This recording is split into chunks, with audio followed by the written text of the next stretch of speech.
What's up, YouTube peeps and barbecue freaks? Thank you guys for joining me today. Today we are going to do a boneless rib sandwich, very similar to the McRib from McDonald's. This should be interesting. It's going to be fun. It's going to be good. And I'm also going to review a barbecue sauce that I have. It's one that I've used before. It's really one of my favorite sauces, or has become one of my favorite sauces. And but I've never really done a review on it, and so this video is going to kind of give me the opportunity to knock out two birds with one stone. So this should be interesting. Let's get started. All right, so what I have here is a rack of baby back ribs, and I'm not going to do any trimming. I'm going to leave it just the way it is. I did remove the membrane from the back, but that's all I'm going to do. Now, I have made this before with spare ribs, but I'm going to recommend using baby backs, and I'll tell you why.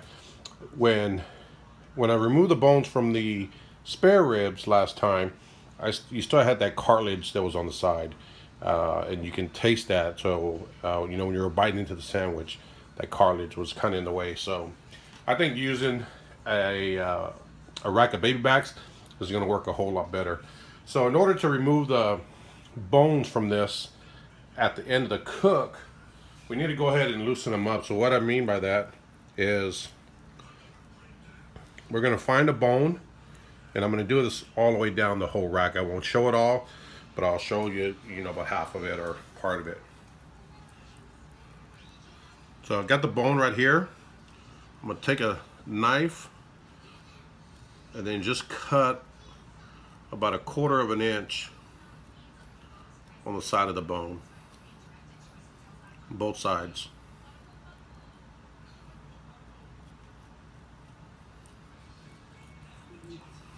Just like that. There's another bone here. We'll do the same over here.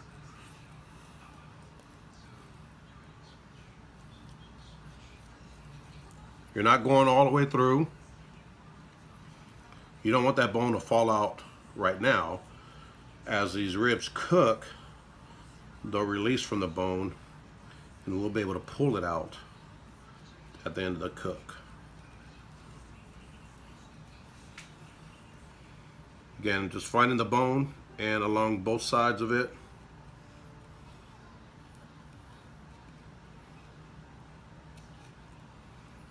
Coming down the side.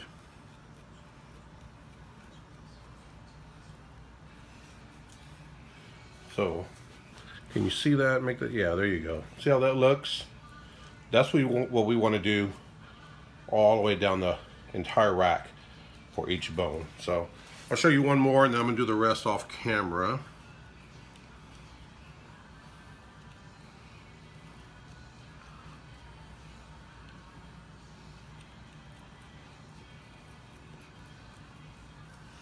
That's it. So let me get the rest of these done up. See that? And then I'll pick back up in a bit. All right, so I have the slits made all the way down on this rack of ribs. So we're just gonna season it up. I'm gonna hit it with a little bit of oil for the binder. You can use whatever you like for a binder. I use a number of different things. I'm just running with oil just because I have a little bit left. So, no particular reason. So, the rub I'm going to use is, it's incredible. You see me use that quite a bit. However, Justin made one for ribs, which is exactly the same as the original recipe, only it has that mahogany color. So if you compare it to, let me see if I can put these in here. So this is, the color of the original. It's incredible. He just added a little bit to it to give it that color, to help get that mahogany look. The taste is just the same, and many of you have tried this, and I'm, almost daily I'm getting messages from you guys talking about how great it is, how you just ordered in bulk, and so you guys understand how good this rub is. So I'm glad you guys trusted my review on it and have tried it and have liked it yourself. Now spread the word. So we're just gonna get this coated up. We're gonna do, I'm not gonna use any other rub except this. I'm telling you, this is all you need. We're gonna get this coated up. We'll get the top side coated up, let them sit for a bit, and then we'll get them ready for the pit. All right, so the rack of ribs is completely rubbed down. We're gonna let it sit for a little bit, let it sweat. I'm gonna cook this on my Weber using my Smokinator, nothing fancy. I think I'm gonna have to run with mesquite because that's the only wood I have available, I believe, in like the chunks. And that's the only thing that's going to fit in the Smokinator. I don't typically use mesquite on pork, but you know what? We're going to run with it, and we're going to see what happens. I just, you know, mesquite and pork, I don't know. It's just not my favorite combination, but we'll see. With this rub, I never use mesquite with this rubs. Different woods work great with different rubs. So that mesquite with this, it's incredible. Actually might turn out perfect. We'll see. Anyway, we're gonna let this sit and get the Weber fired up. We'll get them on there, and I'll pick back up then. Already got my ribs on. I got a rack of spare ribs. That's for something completely different. But I was able to find some cherry wood chips. So that's actually what I'm using for my smoked cherry wood. So we're gonna close this up. I'm not sure how long it's gonna take, but or what the temperature is going to be, but I'm going to have the bottom vents and the top vents completely wide open. I want to try to get this done as quick as possible. So I'll spritz throughout the cook with just plain apple juice, and then you know, we'll take a look at them once they're done. All right, so what I've done here, the ribs are they're coming along. I just took some brown sugar, honey, and some tiger sauce. We laid that down. We're going to lay the rack of ribs on top of this. I didn't have any butter, so I left the butter out, but that's okay. And what this is going to do is just kind of add a little sweetness to the ribs that I like. I'm going to get the ribs on here meat side down, so the bones will be sticking up, and then I'll put a little more tiger sauce, honey, and brown sugar on the back side, wrap them up, and get them back in the pit. All right, so here are the ribs. As you can see, they got great color. You know what? I got to tell you, these things, they've only been on the pit for about an hour. Even the St. Louis or the spare ribs that I have on the pit, within an hour, I'm already getting a ton of pullback. I mean, that pit must be running well over 300. So these are moving along pretty quickly, which is fine by me. So just gonna do that.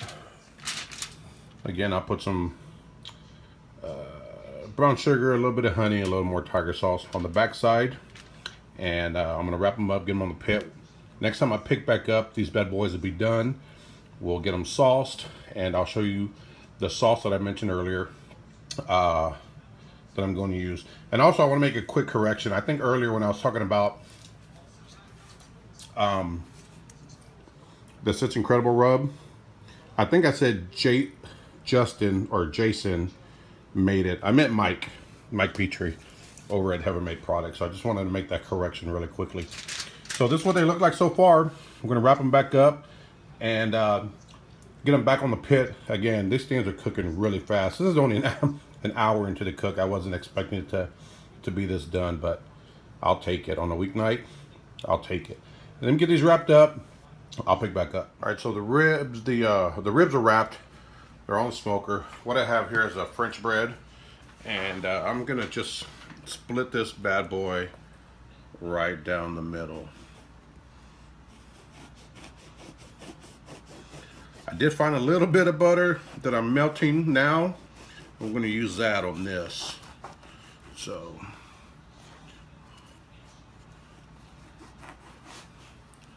and just cut it right down the middle.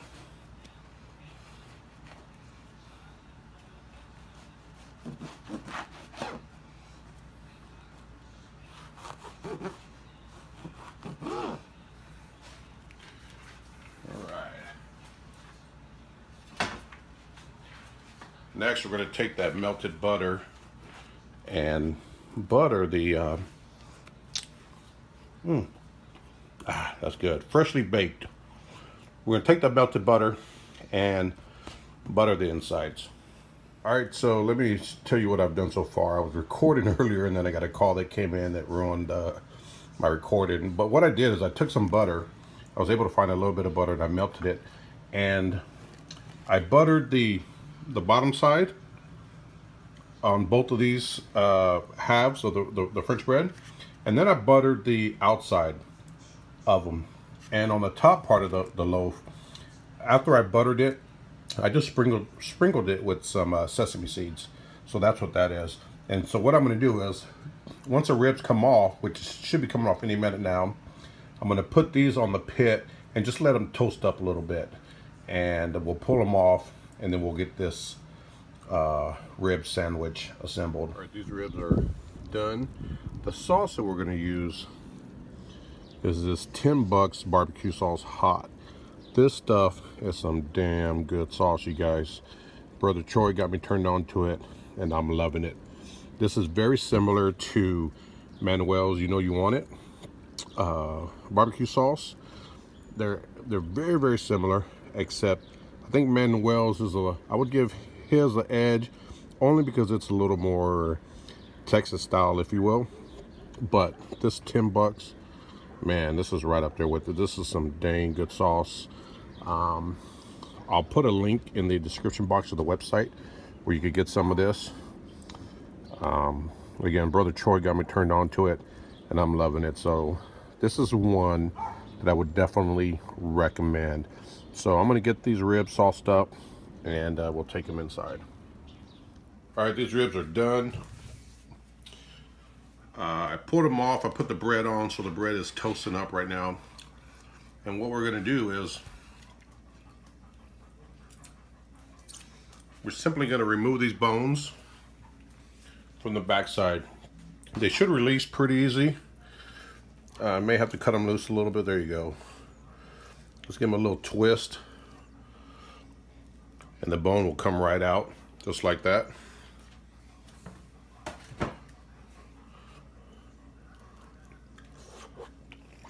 Give this one a shot. Just a little hot, or still hot. Whew. They may need a little help, but no, it should come right out. So we're just going to give it a twist. There you go. Come right out. So I'm going to remove the I'm going to remove the rest of these bones real quick, and then I'll pick back up. All right, so I have the bones removed. I got the bread off the pit.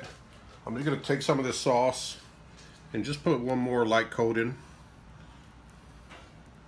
right over the top. This sauce is really thin.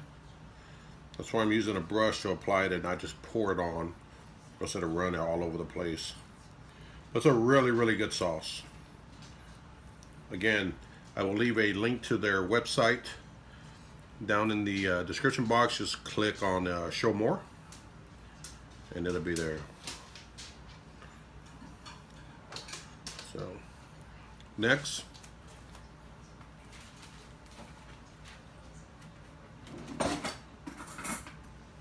I'm going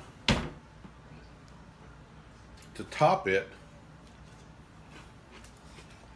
Let's get this scooted over a little bit.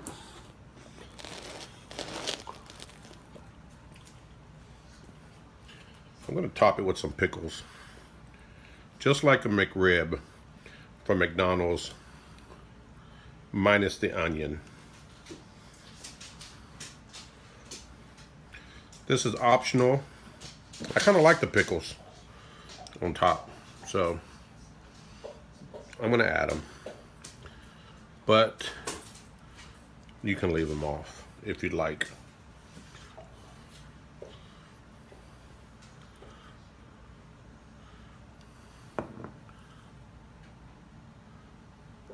All right, you guys, this thing is done.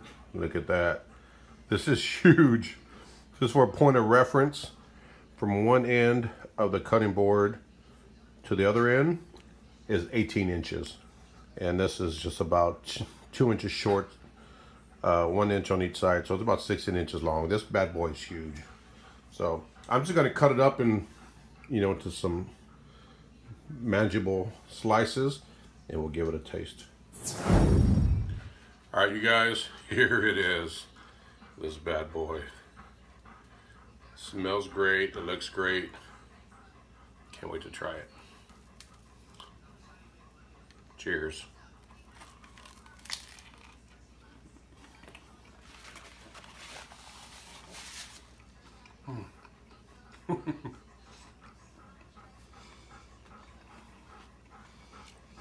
That sauce